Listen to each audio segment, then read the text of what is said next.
सत्राजित कहने लगा, नहीं प्रिय, मैं तुम्हें ये बात नहीं बता सकता हूँ, क्योंकि नारी कितनी पतिव्रता हो उसको श्राप लगा हुआ है कि बात तो बहुत बड़ी बात, उसके पेट में पानी भी नहीं रुकता। लेकिन प्रभु आजकल जमाना उल्टा हो गया, हमारी माताएं बहनें अगर बात को छुपा ले, कोई है ना छुपा लेती है, किसी को बताती नहीं, लेकिन कोई भैया लोग ऐसे जिनके पेट में बात नहीं रुकती जब तक बता ना दे दूसरे को। तो वही सत्राजित कहने लगा, हे प्रिय, मैं तुम्हें ये बात नहीं बता सकता हूँ।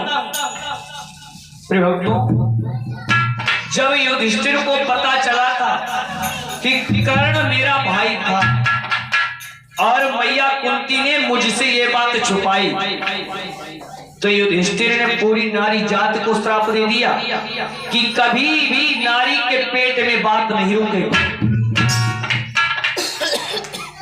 भक्तों जैसे इतनी बात सुनी, अब तो सत्राजित की पत्नी बहुत गुस्सा हो गई सत्राजित से, जाकर के कोप भवन में लेट गई। गुस्सा हो गई सत्राजित, पीछे पीछे गया, क्या हुआ प्रिय बताओ तो, पहले मुझे वो बात बताओ जो भेद है जो तुम मुझे बता नहीं रहे हो।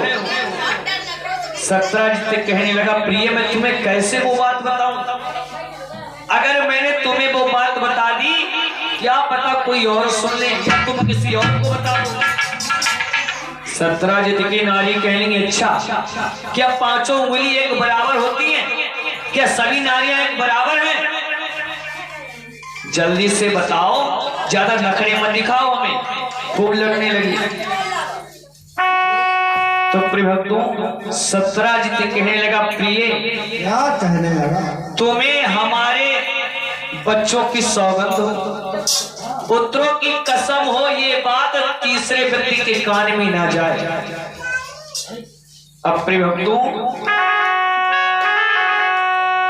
खिरोली जो कोने में छिपकर और जो सुन कर मन को सबर न हो,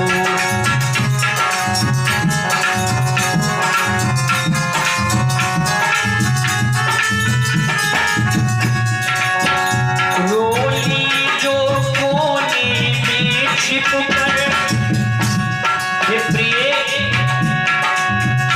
जो सुन कर मन को सबर न हो, पर प्राण प्रिय सौगंध तुम्हें ये कानों कान खबर ना हो, प्राण प्रिय।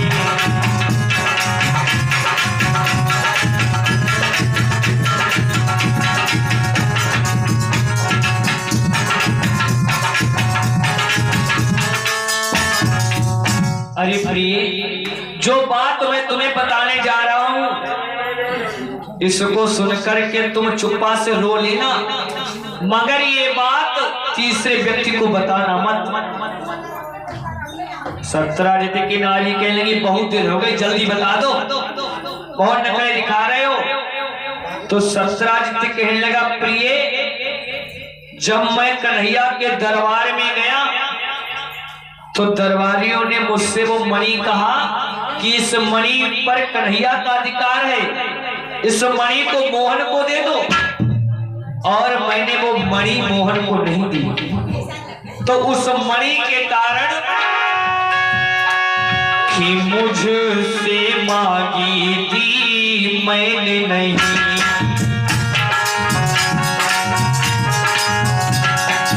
अरे मुझसे मांगी थी मैंने नहीं, तो उसका बदला लिया गया।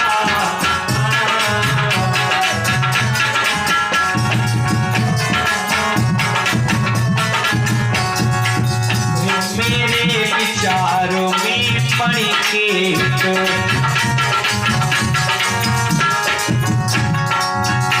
मेरे विचार में मणि के भाई का वध भी किया गया।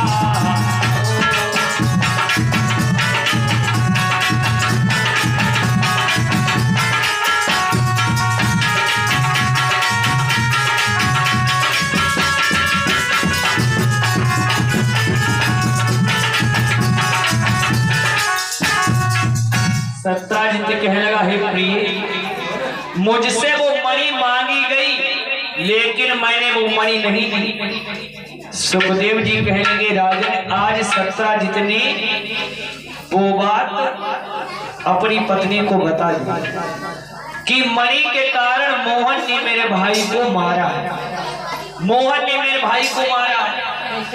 प्रयोक्तो, जैसे ये बात सत्राजित की नारी को पता लगी, अब तो भैया पेट में दर्द होने लगा। क्यों? कि सुबह हो कोई सखी मिल जाए जिन्हें अपने पेट की बात बताए। दर्द होने लगा पेट में। और जैसे ही सुबह हुई तो क्या करती है उस सत्राजित की नारी? क्या करती है बेटे? कि कलसा बांध कर कुएं में वो हरियाती रस्सी लटकाती थी।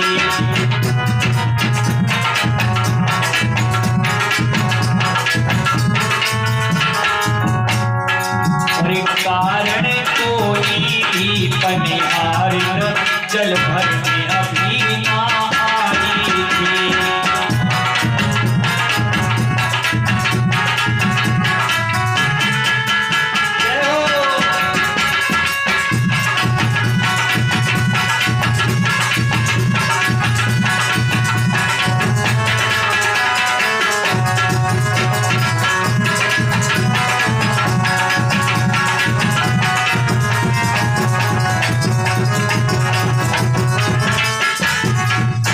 अब सत्राजित की नारी ने क्या किया? भैया पहले कुआं होते थे तो कुआं से सभी माताएं मैंने जाकर के पानी भर भर के लाती थी। अब सत्राजित की नारी सुबह हुई, मटुकिया ली और कुआं के पास में रस्सी में बांधी मटुकिया लटका करके बैठे बैठे। अब जैसे कोई आदमी आने लगता तो सत्राजित की नारी पानी खींचने लगती, और जब वो चला जाता तो पहाड़ पर आराम से बैठ जाती, क्योंकि अभी कोई और दूसरी पनिहारी आई नहीं जिससे अपने दिल की बात बताए। अब जैसे ही वहां पर एक पनिहारी आई, कहने लगी, जीजी क्या तुमने पानी भर लिया? सत्राजित की नारी कहने लगी, हाँ मैंने भर तो लिया, बस थोड़ी देर और बैठूंगी यहाँ पर। अच्छा एक बात बताओ कि जी जी जी जी अब यदुकुल में और ईर्ष्या और डाह बढ़ चली है।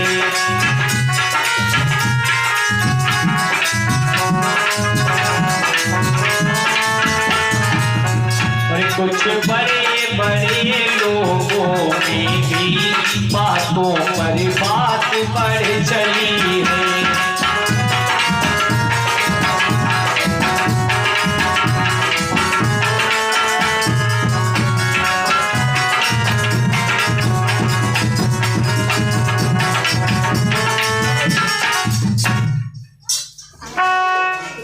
सत्राजित की नारी कहने लगी, बहना तुम्हें एक बात पता लगी? कौन सी?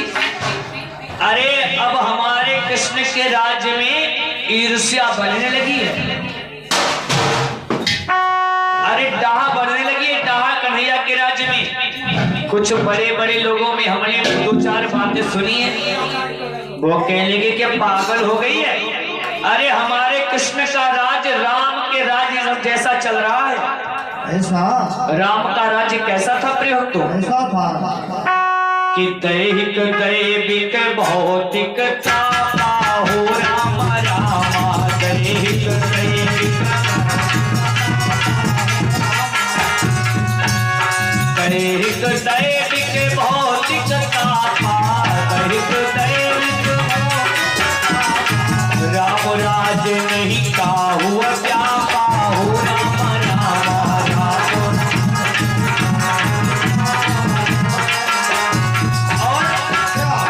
बयरु न करी काहू सन कोई,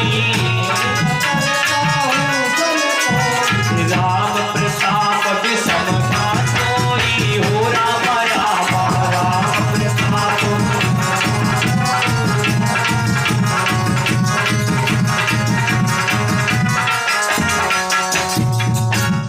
दैहिक दैविक भौतिक तापा अरे राम राज नहीं काहू व्यापार।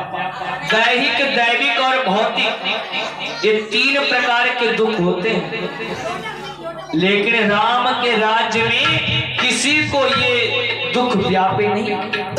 ऐसा था राम का राज्य। तो वो नारी कहेगी बहना तुम्हें पता नहीं है, अरे हमारे भगवान कन्हैया का राज्य राम के राज्य है। अच्छा तो एक बात बताओ, अगर कन्हैया का राज राम के राज जैसा है तो मेरे पति के भैया को किसने मारा? कहने लगी ये तो हमें पता लगा कि प्रसेन मारा गया है, लेकिन ये नहीं पता कि किसने मारा।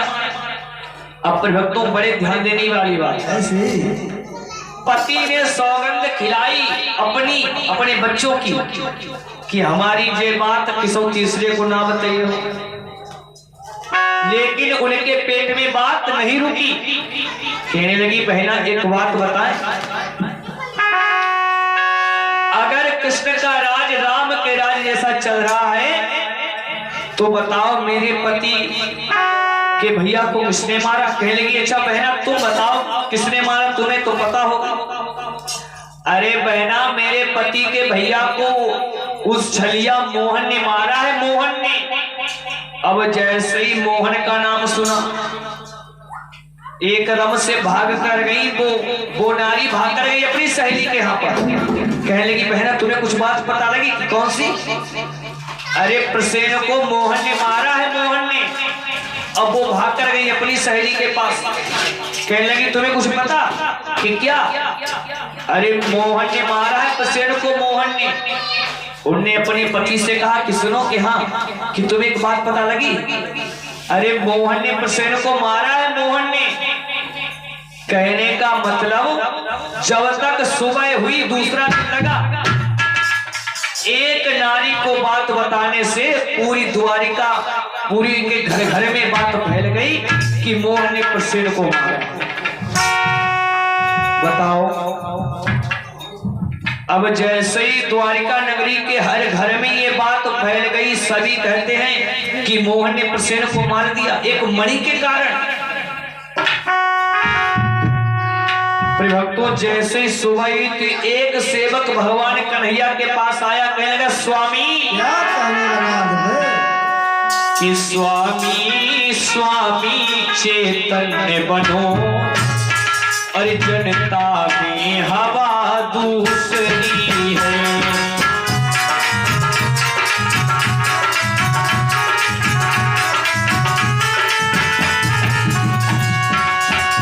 स्वामी स्वामी चैतन्य बनो जनता में हवा दूसरी है। मारा प्रसेन को मोहन ने बस ये आवाजें आती है।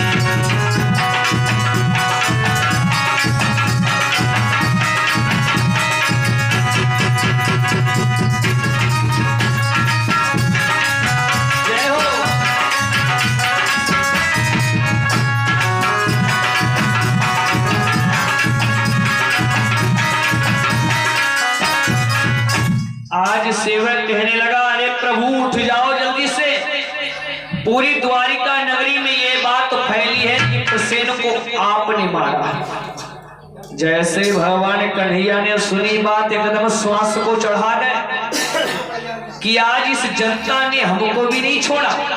वास्तव में भक्तों कि काजल की कोठरी में केतु शयान हो जाए और एक लीक काजल की लागी है फैला। काजल की कोठरी में ये जमाना क्या है? काजल की कोठरिया है। कितने भी चतुर व्यक्ति को भेज दो कहीं ना कहीं दाग जरूर लग जाए। जब इस समाज ने राम कृष्ण को नहीं छोड़ा, उनके ऊपर कलंक लगाया, तो हमारी आपकी औकात क्या है जो उंगली ना उठे। तो ये कलम से भगवान कन्हैया श्वास को चढ़ा रहे, सोच रहे हैं कि अब हमें क्या किया जाए, अपने इस माथे के कलंक को कैसे मिटाएं।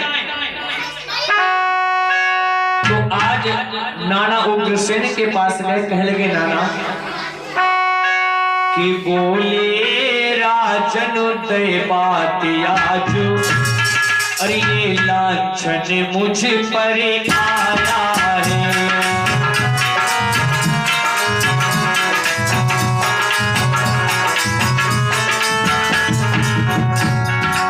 अरे सत्राजित का भाई मैंने जंगल में कत्ल कराया है।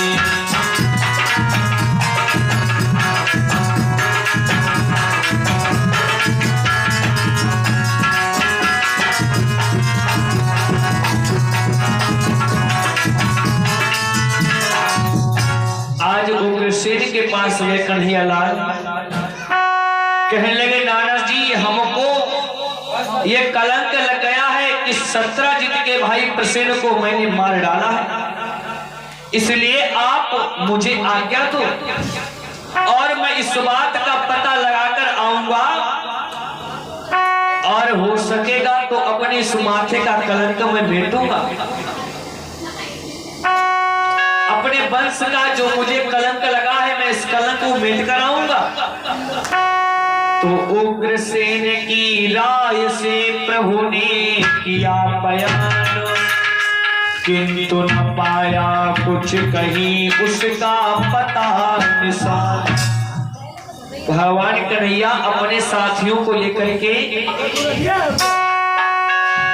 तो जंगल में ढूंढने के लिए गए हैं प्रसेन को। पूरे जंगल में घूमते रहे लेकिन कहीं प्रसेन का कुछ पता ठिकाना नहीं मिला। एक जगह पर गए तो देखा है कि रथ टूटा पड़ा है, प्रसेन का रथ टूटा पड़ा। उसी जगह पर प्रसेन के कुछ चिन्ह पाए हैं। साथी कहने लगे चलो भैया हम बता देंगे चल करके कि प्रसेन को कन्हैया ने नहीं मारा, उनका रथ वहां पर टूटा पड़ा हुआ। भगवान कन्हैया कहने लगे चलो आगे चल करके देखेंगे। तो एक जगह पर पहुंचे हैं, थोड़ा आगे चलकर प्रिय भक्तों क्या देखा तुमने? कि उस जगह सिंध के पंजों से और देखा कुछ मिट्टी बिखर पड़ी।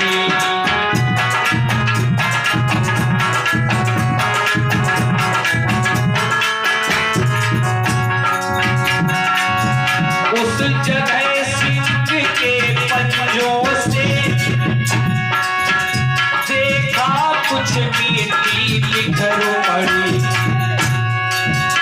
आगे देखे कुछ मनुष्य चीज कुछ चीजों पर भी नजर पड़ी।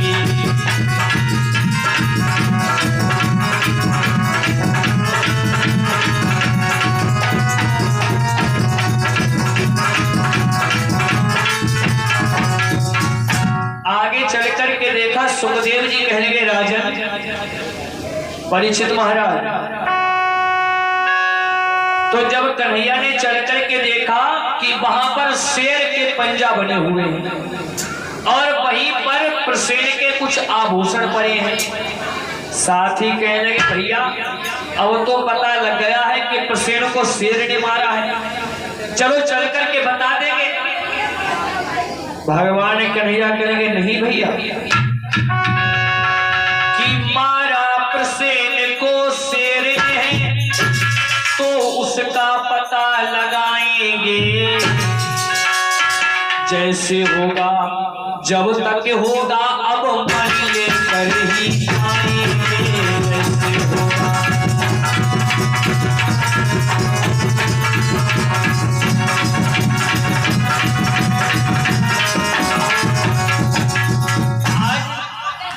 भगवान कन्हैया कहने भाइयों अब ये तो पता लग गया है कि प्रसेन को शेर ने मार दिया, चलो आगे चले करके उस शेर का पता लगाएंगे।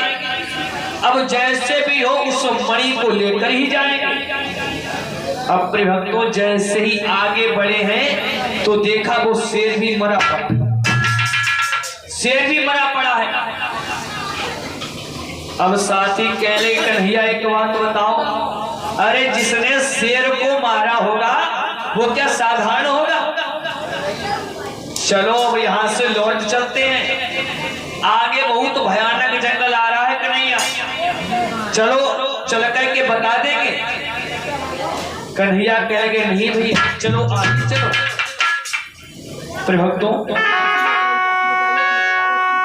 तो जैसे ही भगवान कन्हैया अपने साथियों के साथ आगे बढ़े हैं तो एक बहुत बड़ी भीषण गुफा देखी, ऐसे ही गुरुदेव। बड़ी डरावनी गुफा, और उस गुफा से एक हल्की सी रोशनी की किरण आ रही बाहर।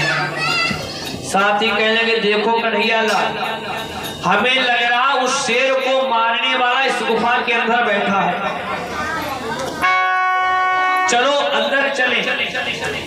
साथी कहने लगे नहीं कन्हैया लाल, अरे जब इस गुफा को देखने से इतना डर लग रहा तो सोचो इसके अंदर कौन बैठा होगा, हम नहीं जाएंगे। तो भगवान कहने लगे साथियों कि मोहनी बोले अच्छा ठहरो, और केवल मैं अंदर जाता हूँ।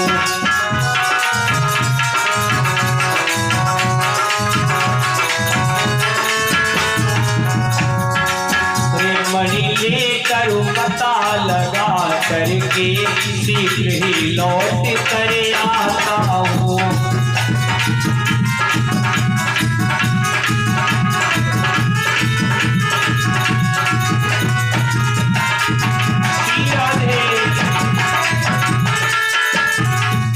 भगवान कन्हैया कहने के साथियों अच्छा तो तुम लोग यहीं पर रुको, मैं अंदर को जा रहा हूँ। और परीक्ष दिवस एक पखवारा, और नहीं आवो तब जान से मारा। और तुम 15 दिन रुककर मेरा इंतजार करना यहाँ पर, और अगर मैं ना लौटू 15 दिन के अंदर तो समझ लेना मैं मारा है। आज भगवान कन्हैया अकेले जाते हैं गुफा के अंदर। वास्तव में जैसे ही भगवान कन्हैया उस गुफा के अंदर गए हैं तो उन्होंने क्या देखा है गुफा के अंदर? कि देखा एक पलना पड़ा हुआ, और पलने पे ललनी लेती है।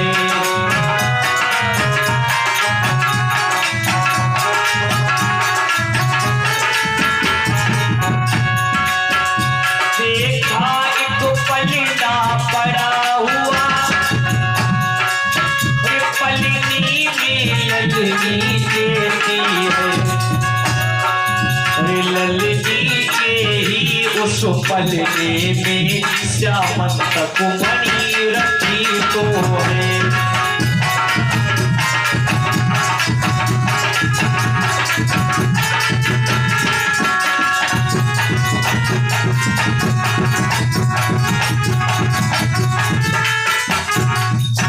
भगवान कन्हैया ने देखा कि एक बहुत बड़ा पालना पड़ा हुआ, और उस पालने में एक लड़की लेटी है, और वो लड़की उसी मणि के साथ में खेल रही है। भगवान कन्हैया जैसे मणि को लेने को बढ़े हैं तो वो लड़की चिल्लाने लगी बहुत जोर से, और उसके पिता पूजा कर रहे थे। जैसे ही अपनी बेटी का रुदन सुना तो एकदम से आज भक्तों छलांग लगाई है तो भगवान कन्हैया के पास आ गए। अब दोनों लोगों में युद्ध होने लगा। लड़के के पिता सोच रहे कि इसको हम टांग पकड़े और बाहर फेंक दें, बाहर चढ़ कर के आराम से लड़ाई लड़ेंगे। लेकिन फिर भक्तों टांग उठाकर फेंकने की बहुत बड़ी बात कि ये दांव गया वो दांव गया, और मुक्का खाया तो सिमट गए। फिर उठे भिड़े, फिर गिरे पड़े, फिर दूर हुए, फिर लिपट गए।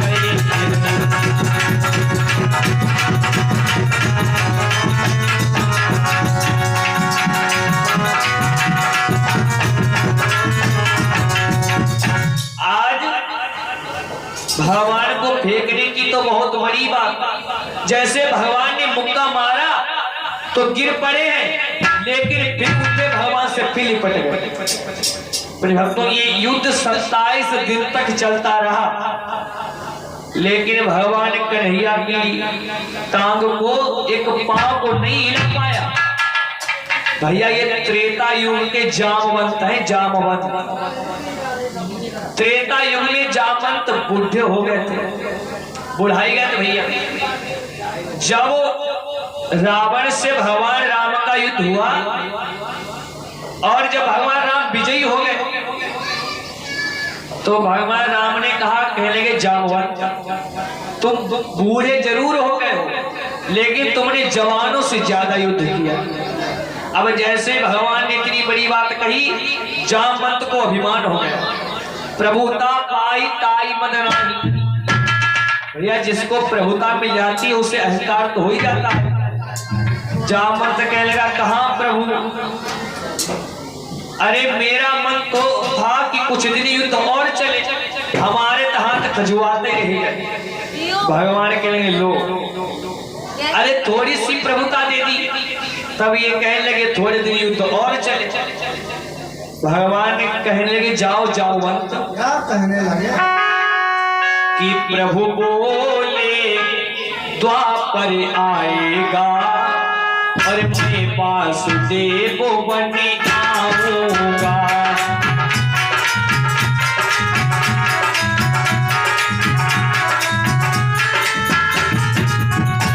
भगवान कहेंगे, जाओ जामवंत, प्रभु बोले द्वापर आने दो, मैं वासुदेव बन आऊंगा। अरे उस समय तुम्हारी खुजलाहट आकर के स्वयं मिटाऊंगा।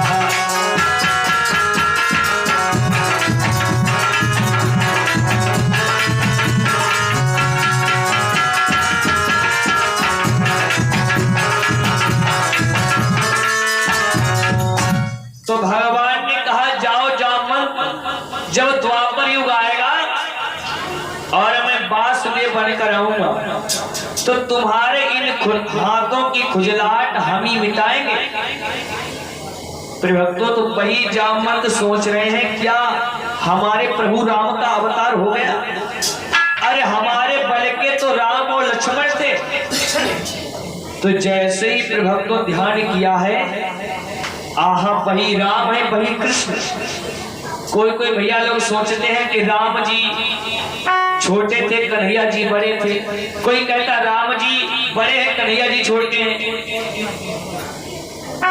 लेकिन भक्तों, राम कृष्ण दो एक हैं और अंतर नहीं निमेष। और इनके नयन गंभीर हैं, इनके यानी राम जी के नयनों में गंभीरता है, मर्यादा है, और इनके चपल विशेष। और कन्हैया जी के नैनों में जिधर भी देखता है, देख लेता मेरे कन्हैया, तो एकदम से कयामत ढा जाती है। जिधर भी देख लेता कन्हैया, मां लाइन लग जाती है। फिर राम जी ने मर्यादा रखी और कन्हैया ने उस सब मर्यादा को आकर के सभी गोपियों का भाव पूर्ण किया। द्वापर युग में कि जग में सुंदर है दो नाम चाहे, कृष्ण का हो या राम। जग में सुंदर है दो नाम चाहे, जग में सुंदर